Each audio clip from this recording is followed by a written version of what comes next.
Batun BVN da kuma NIN, mutane suna ta yawan yin tambaya a kai, suna neman ƙarin bayani.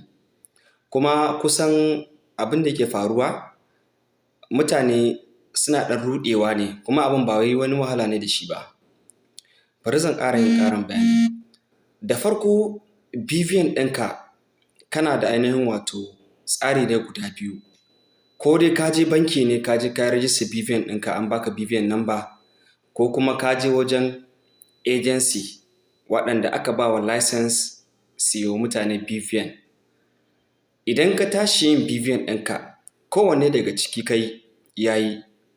Amma in ka tashi yin gyara, to a inda ka yi a nan za ka je. Idan a banki ne ka yi BVN ɗinka, to bankin da ka yi ɗin nan, nan za ka je ka yi gyara BVN ɗinka. Ba damuwa, kowane irin branch za ka iya zuwa na wannan bankin. Amma idan a wajen agency ne ka je,